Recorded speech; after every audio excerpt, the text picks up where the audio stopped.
Hello, world. Your sisters are here, ready to share some insights and open with our hearts.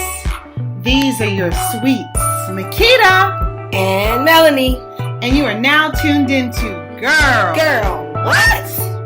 Before we begin, we will start, of course, with our drink of the day. What are our drinks?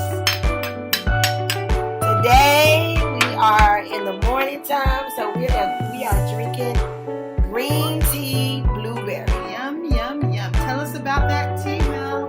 Artfully blended Chinese green tea with lemongrass, blueberry, and vanilla. It is delicious, either hot or cold. Awesome. That is a beautiful thing. So yesterday was the 4th of July, as many of you guys know, and we took yesterday, I think, to reflect on a few things. I started it off. I have a couple of sister chats, and I guess it's usual for most of us to be on Facebook and to do all of these different social media groups. And so the first thing I received was the meaning of 4th of July for the Negro. This is coming from one of my island friends who are, they're very much into, the upliftment of our communities and sees things from a different perspective than, I guess, African Americans in the United States. So I received this morning, and I'll share this speech with you. It was a speech given at Rochester, New York, July 5th, 1852. What to the American slave is your 4th of July? I answer, a day that reveals to him more than all others days in the year, the gross injustice and cruelty to which he is a constant victim. To him, your celebration is a sham. Your boasted liberty and unholy license, your national greatness, swelling vanity, your sound of rejoicing are empty, heartless. Your denunciation of tyrants, brash-fronted impudence, your shout of liberty and equality, hollow mockery, your prayers and hymns, your sermons and thanksgivings, with all your religious parade and solemnity, are to him more bombast, fraud, deception, impiety, and hypocrisy, a thin veil to cover up crimes which would disgrace a nation of savages. There is not a nation on the earth guilty of practices more shocking and bloody than are the people of the United States at this very hour. Again, that was a speech by Frederick Douglass, and it was at an event commemorating the signing of the Declaration of Independence. Okay, so basically, the Declaration of Independence was signed on July 4th, 1776, which marked America's independence from Britain. However, this is an important fact that we as a Black community need to understand. Black men in America did not get we didn't get our freedom until 1865, when slavery was abolished. So the question that often comes up in whenever this holiday comes around is, what are we really celebrating as a Black community on this day? At the end of the day, who's really independent? Who really gained their independence? I mean, the United States did absolutely gain its independence from Great Britain, but I guess as people of color, we weren't included in that celebration. I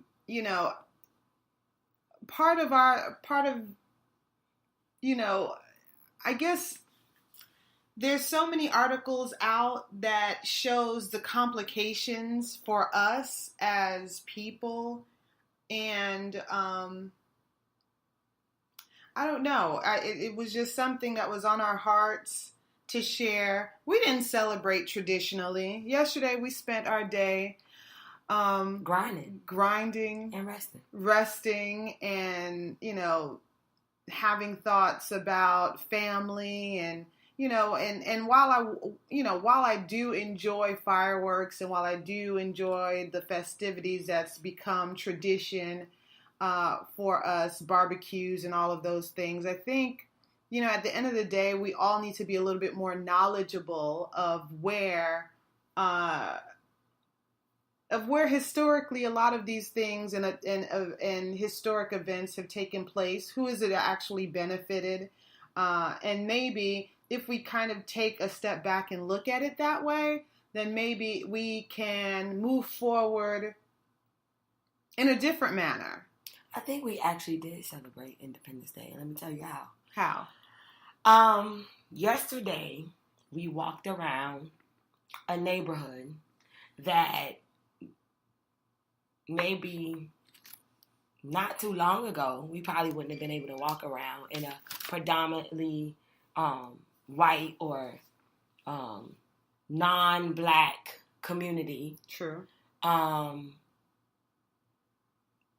Affluent community at that. And what we did was we kind of killed two birds in one stone. We got our exercise in. We worked out. But Makita helped me go around and pass out door hangers for my interior decorating business. Yeah. So I guess really and truly we did celebrate independence that in that as an African American woman or African American women promoting our own businesses. Yeah, so we did Yes, celebrate it. But I think we took advantage of what independence we've gained. Yeah. And we weren't stopped by the police. No. Or, any hate groups didn't, shoo us away or, threaten our lives. I mean, our independence, in some ways, we celebrated that. We celebrated and took advantage of being able to do what we want and live our lives and build for our businesses that we would not otherwise have. Yeah. While we walked around, of course, we smelled hamburgers. We listened to music, and we heard kids playing and having a great time. Yeah. But I think we need a constant education. Why is July 4th so significant? Why do we have a national holiday to celebrate it? And obviously there's other reasons why, there were black soldiers that were also, that also fought for our freedom. So, that is obviously things to celebrate. Oh, here's an interesting fact. At least 136 individuals have been killed by U.S. police within the first half of 2015. A vast majority of them being African Americans and Latinos. So I guess the purpose of this session was to get our community thinking. Like, we go all out for 4th of July. Mm-hmm. And this is probably one of the few times that I was not a part of a big to-do for 4th of July. But what are we really celebrating? Yeah. Like, I'm trying to think about, like, when I go to these events for the 4th, what am I really, I know from, like, I guess I'm celebrating being off of work. Yeah. I'm celebrating free food, most cases. Like, what do we really? We're gonna attempt to figure out how we can get other people engaged in these discussions. I'd love to hear other thoughts on, independence, significant holidays that are celebrated in the U.S. and abroad. I'm interested in figuring out, why there are some individuals that are celebrated on a national, in some respects, international stage, and others are not. Marcus Garvey, I think, is someone that should be celebrated on a national and international stage, but you don't see that. Maybe that, you know what, that's a good idea. Maybe we should start maybe on the 4th, like maybe we should start celebrating the abolitionists that, of our times, of our history, that helped our independence. Yeah. And not make it so American, or like we get caught up in the red, white, and blue. Yes. You understand what I'm saying? Mm-hmm. Maybe we should start getting caught up in educating our kids about who are those people that contributed to our independence, our no longer being enslaved. Yeah. And listen, we're not revolutionaries. No. We're not saying, we're not the protesting types. No. But we're definitely trying to strike balances and utilize a platform that can be entertaining and can be a little educational. And at the same time, it's important to understand that there are different levels out there and there are different discussions that are taking place.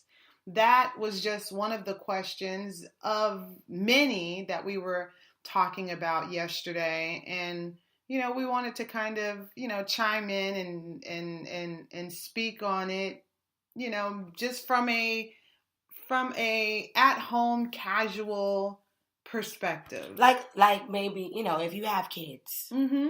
Take the time to talk to your child about who Frederick Douglass was. Like, what was his significance? Mm-hmm. Like, we celebrated yesterday, but let me make sure you understand how our independence as a Black community, and even, I know, some people feel like, I'm from the islands. That don't really affect me. But, you're here. We're here in yes. the United States. And guess what? When we open up the front door and we're expecting to be treated a certain way, there are different things that are rooted in our treatment or mistreatment at times. And it's not a bad thing. It's just, it's just one of those practices where we need to stay awake and we need to just be knowledgeable of.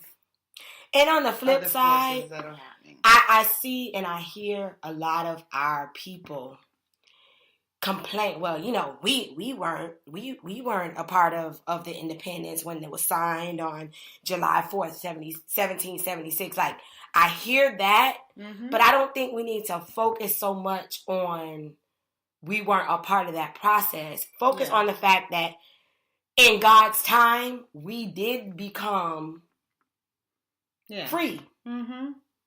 We did. I mean, we're free now. So now that we're free, what are we doing with our freedom? What do we do with that freedom? Independence Day is commonly associated with fireworks and parades and barbecues, carnivals.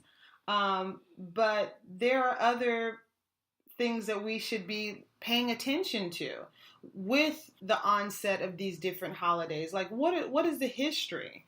What are the traditions? How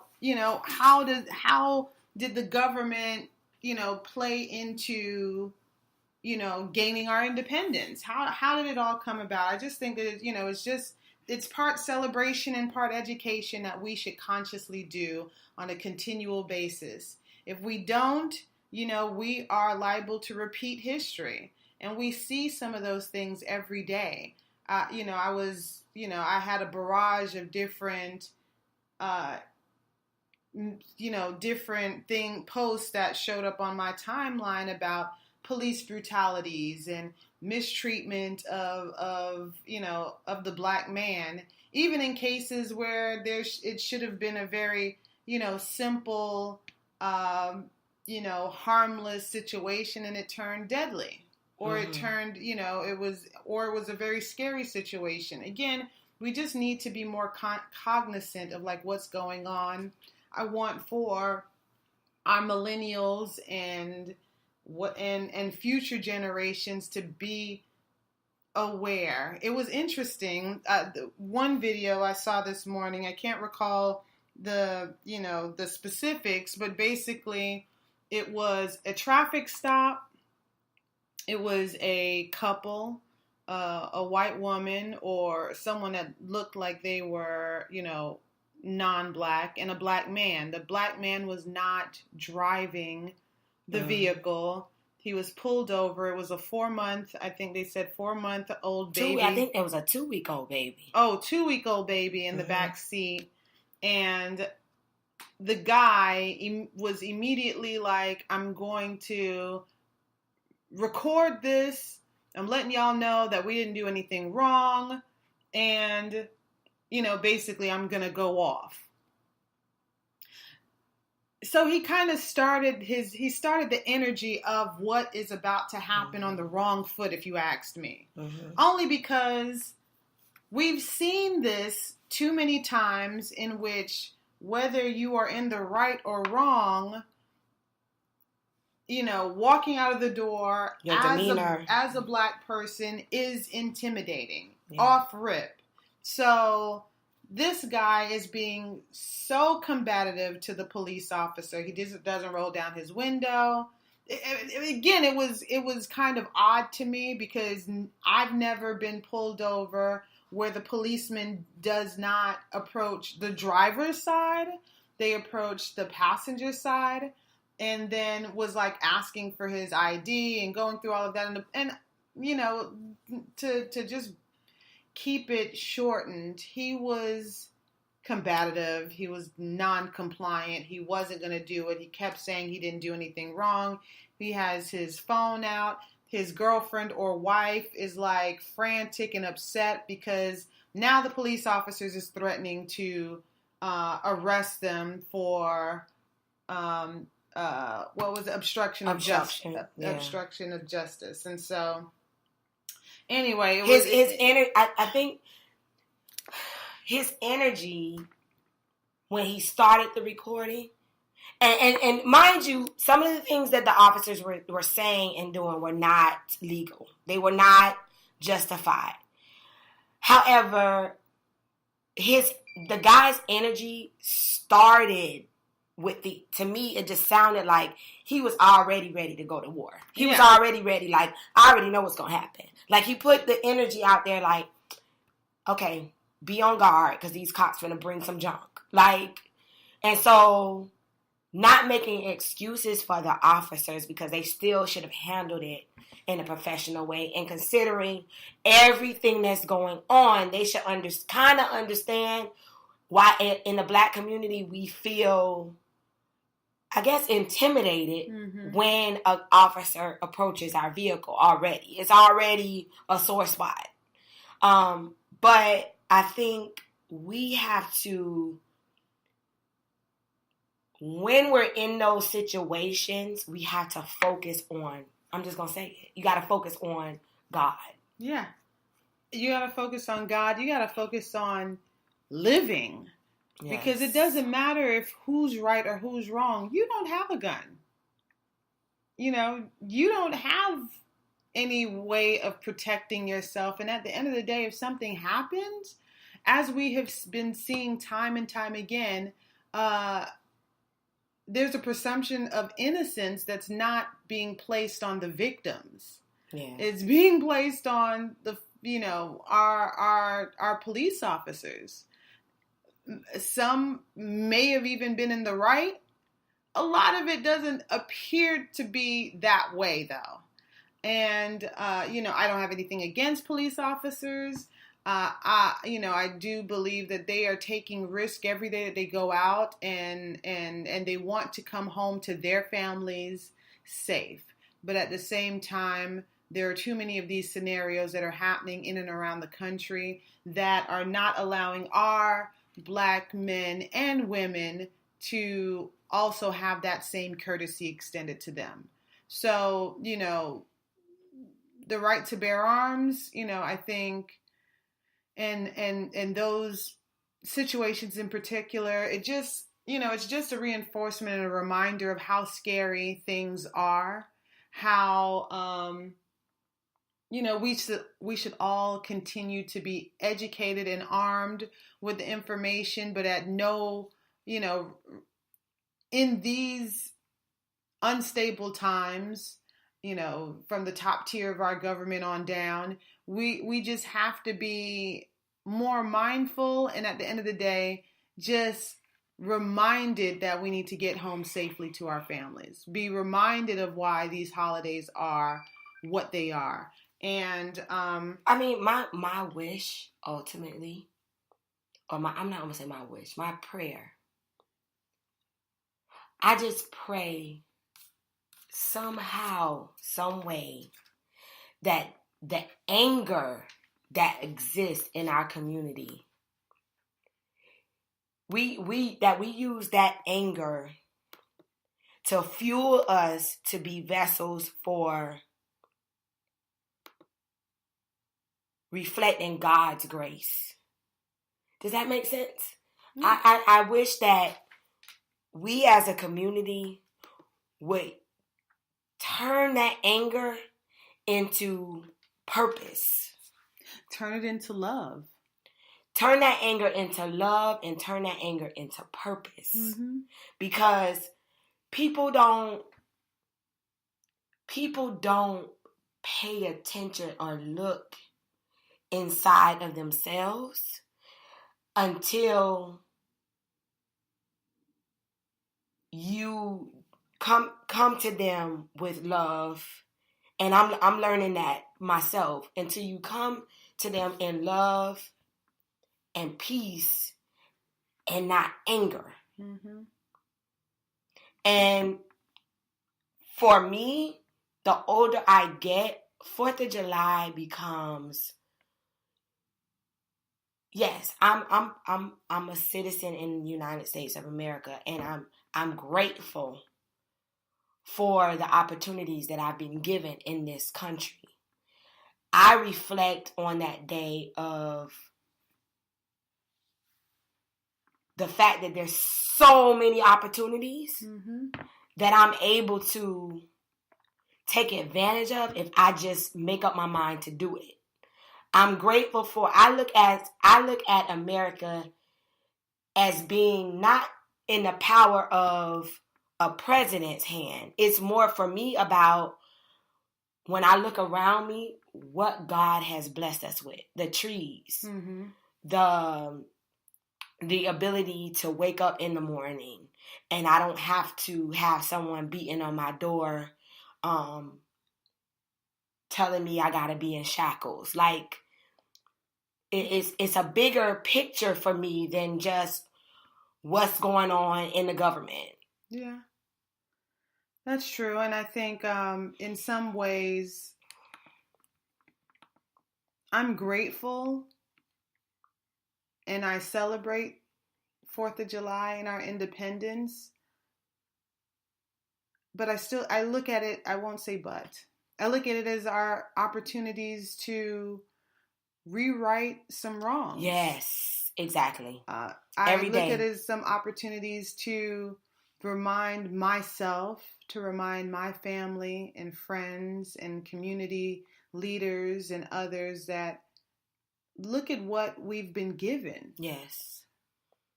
Look at the times that we were blessed to be born in, to have opportunities, to have voices, to have, we can do this. We can make a difference for ourselves and our future generations. And why not, take advantage of that? And my motivation, I'm gonna prove what people think of my heritage. I'm gonna prove them wrong. I'm gonna prove to them that I can be everything that you think I can't. I feel the same way. I feel I'm a woman. I'm a Black woman. I'm a first generation U.S. citizen, and I have things to prove, and I'm going to prove them to you. I'm going to prove that I can make a way out of no way. I'm going to prove that I can build a community. I'm going to prove to you that I can leave a lasting legacy, that people will feel honored to have known me, honored to have, be a part of this movement, whatever this movement becomes. Exactly. And, we just wanted to make differences in our community. Our ancestors fought so hard, giving nothing and making something out of nothing. Hey, I can read. We can read. People don't understand. That's funny. I've seen young people not really grasp what opportunities we've been given. I can write. And it's sad, but I think it's the systems that are in place that are encouraging ignorance, that are encouraging cruelty, that are encouraging, just not willing to work hard, or not willing to be above the fray, even with our former president, who is African American. That's a true testament of independence. Regardless. I mean, we have now officially gotten to the point where we had elected our first African American president. For sure, our first African American first lady. But have we reverted back? Have we lost our way? Listen. I hope we haven't. I hope we're staying on guard, keeping ourselves strengthened, building our community, staying educated, staying motivated. It's my desire to continue to fight the good fight. Write down that anger. Speak, use your anger and use it as fuel to express yourself for the greater good. Don't use anger with anger. Yeah. And guess what? A lot of us are not angry. So let's put that out there. I'm not angry. We're not angry. We're just questioning things. We're just paying attention. Mm-hmm. And no, we're not militant individuals, not at all. Mm-hmm. I love the finer things in life, and I'm striving to acquire them. But after all, we're drinking tea. After all, we're here, in this early morning, sunny afternoon in South Florida, drinking some tea and wanting our community to be better. And just wanting our community to be better, wanting it to improve, wanting for my educated people to continue to be educated, for us to continue to grow, for us to continue to build, for us to continue to learn and promote one another and uplift each other and continue on. And so, can I just when we say educated, because I don't want people to think, oh, this is a high society podcast. And no, to be educated means that you are always seeking knowledge to be better. Absolutely. That's all we want. We're just seeking knowledge. We're educating ourselves as we'd like to educate others. And so with that, I just want to say thanks. Thank you for lending your ears and your hearts and minds to us. We like to end it with a verse. Our verse of our podcast. Yes. Colossians 1:16. All things have been created through him and for him. You have been tuned in to Girl. Girl.